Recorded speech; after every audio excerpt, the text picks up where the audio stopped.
He's got it. He's got it. All right, welcome back, everybody. Southwest Outdoors report today. The wind has really come up today on Cedar Creek Lake, a little bit north of Malakoff, Texas, and I'm out here hybrid fishing. Get in that net. You get in that net. There we go. All right. All right, we got one. Man, the wind has come up, and let me tell you, this style of fishing, it's critical for you to fish vertically, straight up and down, underneath the boat. And here's what you got to do. Let me put this fish back, and I'll show you how you do this. It's a good, solid fish. What I'm doing here is taking this heavy 2-ounce bait, maybe 1.5 ounces, dropping it straight over the side of the boat, and then what you've got to do is use your trolling motor to hold yourself fairly steady. You can't let a big bow of line go out. You'll lose control of the bait. Plus, you want this bait to be as still as possible. So drop it down to the bottom, use your trolling motor. Some people use a windsock. You've got to slow yourself down, hold yourself to where you don't have more than just maybe a 20-degree angle on your line.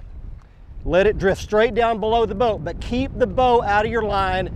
Every once in a while, you've got to reel it back in, pull it back up here close, drop it again so that it's straight down vertically below your boat. That's critical to this style of fishing. Okay, let's check in right now with Gary Dollahan up in Oklahoma. Okay, you late season Oklahoma bass anglers, now's the time to take advantage of the state's great smallmouth bass fishing, and it really has been good, especially here on Lake Tenkiller. Last 2 weeks, getting lots of reports of many smallmouth bass being caught over the course of the day. When I say many, boats are reporting catching 35 to 40 fish in a day, with a good number of those being over the lake's 16-inch slot limit.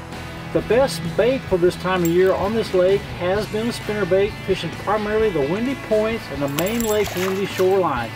If the wind's not blowing, you have to change up your bait selection a little bit. I say go with a 1/4 ounce head, a curl tail grub, also have your Zero Spook handy, and also a lipless vibrating crankbait.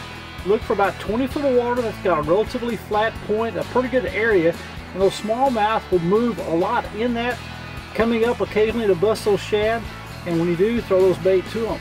You should be able to do that same thing like right now in other parts of the state, such as Lake Murray, Broken Bow, Lake Eufaula, Skytook, and the Pumpback Lake over by Lake Hudson. All those have good populations of smallmouth. One thing about them, you can't catch them if you don't go there. This cold front that came in our region this week is cooling the water temperatures down, and colder weather means it's going to be trophy blue catfish time all over our region. The biggest blue cats of the year come in the wintertime months, and some huge 25 to 45 pound blue cats are already showing up in fairly deep water down at Lake Conroe in southeast Texas. So we're going to highlight that lake for you on this week's Lowrance Hot Lake of the Week. Now, we locate the lake here on the HDS 10 with the Insight shaded relief mapping just west of I-45 and northwest of the city of Conroe, Texas. This is all north of Houston. Now we switch over to the Navionics Hot Maps Platinum chart for the contour map and the satellite overlay data. The dam is on the southeast end, bottom of the screen. There is one lone island on the east side here. There are 2 main channels that merge together out in the middle of the lake, with the water about 50 feet deep at its deepest. Blue cats can be found drifting the flats off the channels in 20 to 40 feet of water, like these areas we're locating here. Your best chance to catch one of these trophy blue catfish is on a 4 to 6 inch dead shad on a circle hook, Carolina rigged, with a 1 to 2 ounce weight about 3 feet in front of the bait. That's this week's Lowrance Hot Lake of the Week. Stay with us. Heather has your Stren Ask the Pro, and I'll have your big catch of the week coming next. The Southwest Outdoors Report, powered by your Texas Chevy dealers, is brought to you by quality award-winning Tracker boats. Fish the finest. By Lowrance, makers of the HDS High Definition System. And by Jean LaRue Lures and Bobby Garland Baits, quality soft plastic baits made in Oklahoma with American pride. This is the Southwest Outdoors Report, powered by your Texas Chevy dealers. Welcome back, everyone. It's time for our Ask the Pro feature, brought to you by Stren, the standard of dependability.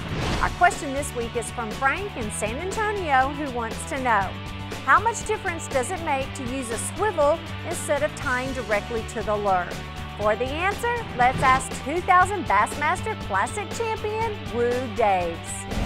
The only time that I ever use a swivel on a lure is if I'm fishing an inline spinner, something like a MEP spinner, a MEP minnow, something like that. The rest of the time, I prefer to tie directly to the line.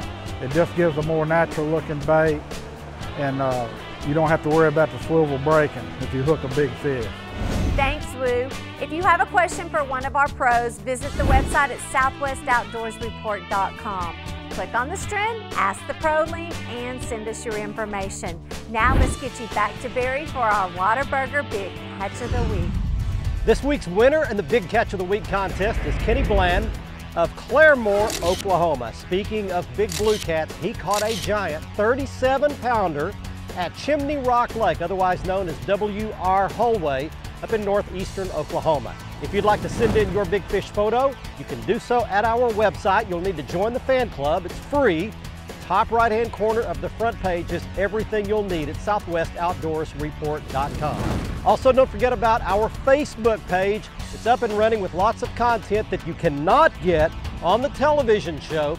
Facebook.com. Search for us at Southwest Outdoors Report with Barry Stokes. And if you click on the like link, L-I-K-E, then everything we post will be sent to your account. I will promise you this. If you will employ the dead sticking technique that we showed you today, use the tackle, rig it like we showed you with a soft plastic jerkbait on a big heavy lead head, fish it vertically, don't jig it, don't hop it, fish it very still, and you can have some fantastic success for stripers and hybrid stripers all winter long. The colder the water gets, the better this technique works. One other note I'd like to pass along is that next week's show will be on late on Thursday night. We'll be on at midnight after Pac-10 basketball, and we'll be on in our usual time slot, 8 o'clock on Saturday morning. Thanks for joining us on this week's show from Cedar Creek Lake. It is loaded with hybrid stripers, and a lot of white bass too. Come on out, have a great time at this lake this winter. Till next week, I'm Barry Stokes. Be safe, have fun. Bye-bye, y'all.